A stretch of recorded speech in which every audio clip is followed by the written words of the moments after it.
Hello, Steve White, Trek Boy 89 for Steve White 89. Well, San Diego Comic Con at home happened.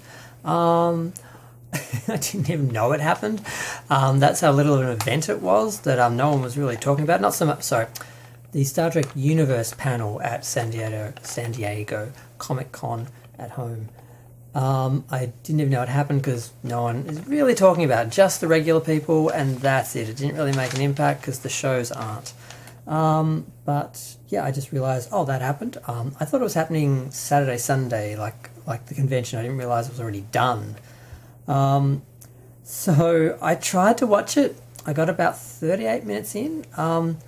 It's just too excruciating listening to people who don't know what Star Trek is, who hate what Star Trek was, trying to make it for people who don't know what Star Trek is, the general audience, and just actively railing against what Star Trek was and Star Trek should be.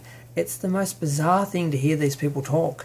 And when sort of thinking about doing this, I stumbled across a couple of recent interviews from Akiva Goldsman and Patrick Stewart, which show they have the absolute wrong idea of what Star Trek is, and they're going the absolute wrong direction. And anytime I get optimistic and think maybe Star Trek can be saved and they can actually do good Star Trek, I see some article or some interview and I realise just how stupid I'm being.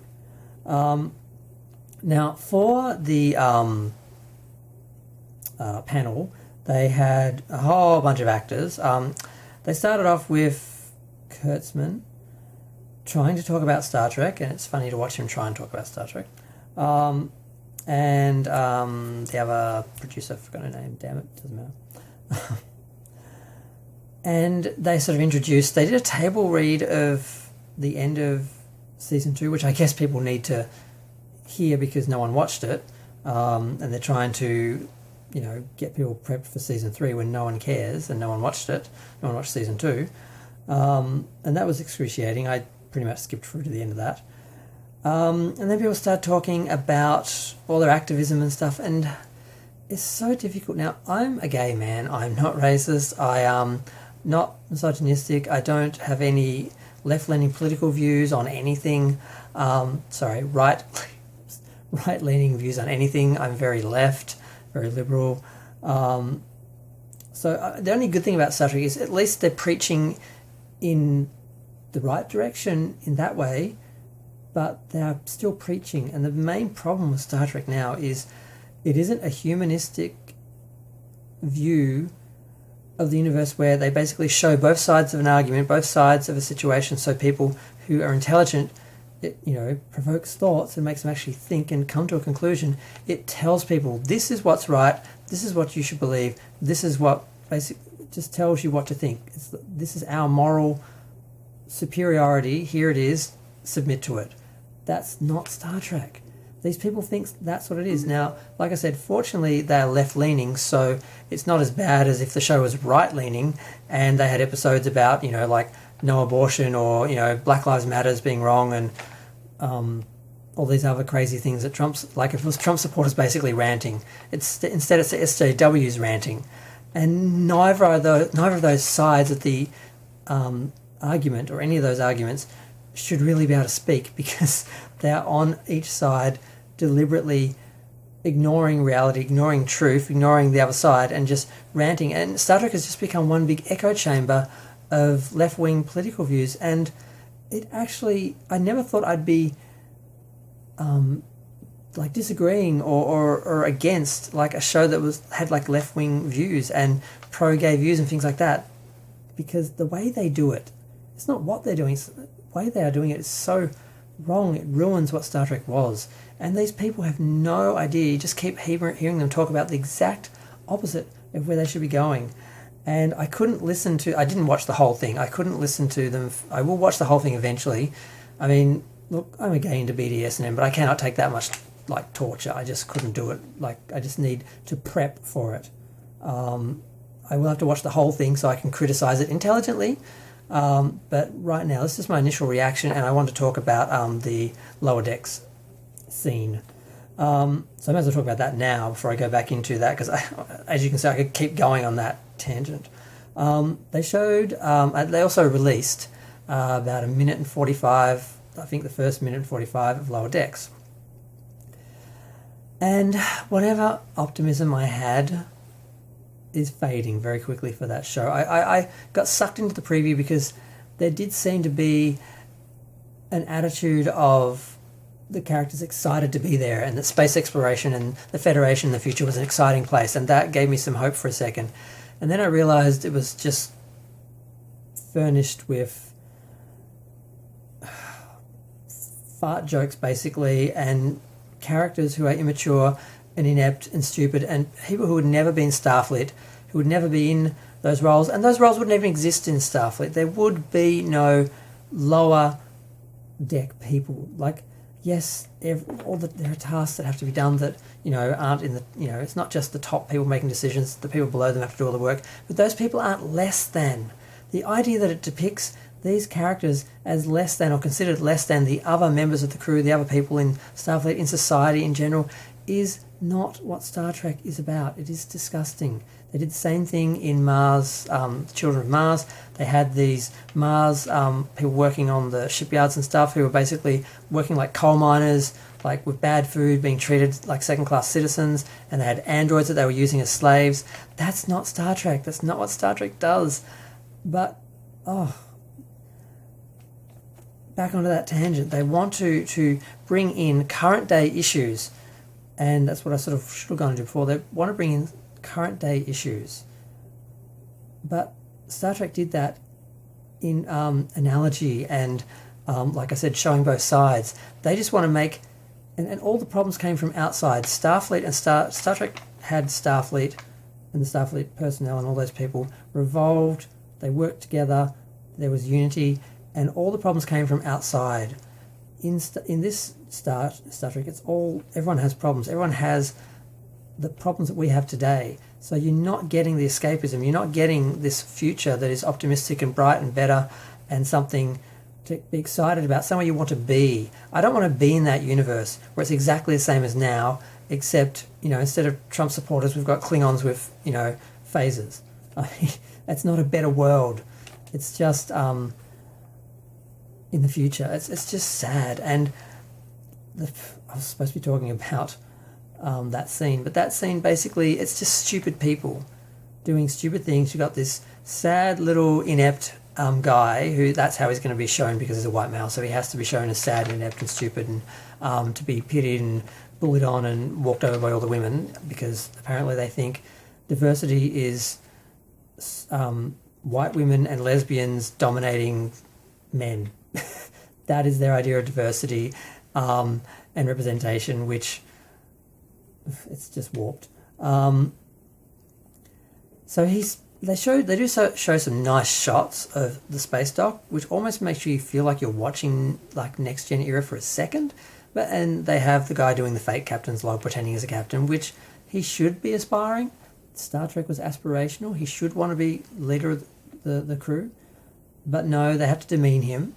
And this character comes in and is obnoxious, and of course she's drunk, because why not? Why wouldn't she be drunk? I mean, that's what we do. We just get drunk and make fools of ourselves and hurt people. So that's what she does. She literally stabs him in the leg. And that's supposed to be funny. It's supposed to be aspirational. It's supposed to be awe-inspiring. It's supposed to be something that, makes you want to live for the future. No, it's just stupid, lowbrow comedy. And it's just, I was really hoping for something Star Trek in this, and I haven't seen it yet. The preview kind of constructed in a way to make it look like it might have been there, but I think that's, because maybe these marketing people are not idiots and they know what people like me want. Doesn't mean it's actually in the show, just means they can make the preview look like it is. So I'm very much feeling like it's just no hope at the moment. Now, one of the other things, like I was saying, they want to bring in all today's problems. They want to put all of today's problems in Star Trek, basically reduce Star Trek and pull it down to our level and have all our contemporary problems in the show and in the characters and in the society and all that, and in the government and in Starfleet, by making it like today.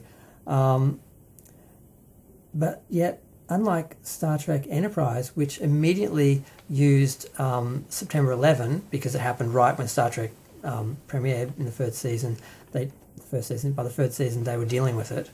They're saying we don't want to touch the coronavirus. Now, like some other people have said, dealing with that situation in a safe science fiction example where it's not now, they could have actually shown how it could have been handled or how it should have been handled, or various views of this situation which would help people look at how to deal with this problem we're going through now. But instead they want to avoid that because it's just too much, too difficult for them, too scary, too sad, might upset people. So they're just avoiding it. So whatever possible benefit of this type of political storytelling, they've missed. Just bitching about Trump supporters being evil and basically making the Trump supporters Klingons basically doesn't really do much except insult people that already hate you and you hate them. So nothing is achieved. Nobody listens. Nobody learns. It's just devastating to see this happening to Star Trek. And I keep deluding myself into thinking that it's going to get better and these people might have a clue, and that people who know what Star Trek is and want Star Trek to be great again are actually going to get involved and make a difference, like with Strange New Worlds. But it sounds like they've already broken 10 episode stories, and it sounds like they've got their agendas flying. And the fact that Kurtzman is talking about the show like he's involved takes away the last little bit of hope I had, because I thought if they can just get Kurtzman out, get new people in, they can just slowly ease, the ship back on the course it's supposed to be. But this is not going to happen. It's just depressing. The last thing that they did was they showed the logo for Star Trek Prodigy. And again, we've gone through this before. Nickelodeon's doing it. It's by the Hageman brothers, and you all know what they've done.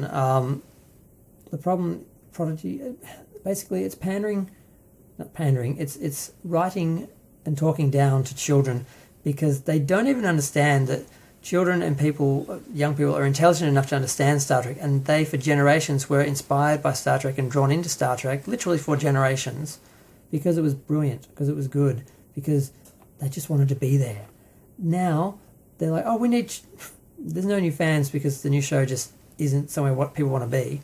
So they're like, how do we draw people? How do we get kids? We need young people. Oh, we'll make a show for kids. So they're just condescending and insulting and talking down to kids and putting this ridiculous situation where a bunch of kids steal a starship and are like running around the galaxy. It's like the kind of crap they did in the 70s with Hanna-Barbera, where, I don't even want to get into that. That's a whole other thing. But if anyone knows about the 70s and cartoons, you know what I'm talking about. Oh, crap. Okay. I think I'm done with my list of things I had to rant about. Yeah, I mean, there's a couple of articles by some of the producers and that I kind of want to read and go through point by point and state how they're wrong, but I don't know if I have the strength to do it. I'm struggling my way through the corona zone and dealing with depression, because of all this stuff in the world. The last thing I need is the one thing that used to give me inspiration in life being slowly just destroyed and having its corpse just molested by these morons who think if they've made non-Star Trek fans, like their husbands and wives, like the show, then they've won. No, that's the exact opposite. When you can dumb Star Trek down and dilute it enough that anyone can watch it, anyone can enjoy it, then you've lost what Star Trek was. Because Star Trek was something that was unique. It was for intelligent people. It was for people who were thinkers, geniuses, or at least basic intelligence. And what you've done is, which is why the general public didn't really love Star Trek. It was more of a niche thing. And then you've gone and dumbed it down and tried to make it for everyone and appeal to everyone and be contemporary, essentially, because you think that's going to be more popular. No, that's why it's dying, because those people just walk past it, they have a look, oh, interesting, I relate to that, and then move on, because they don't change, because they just see something they relate to. They don't learn anything, they don't look at anything.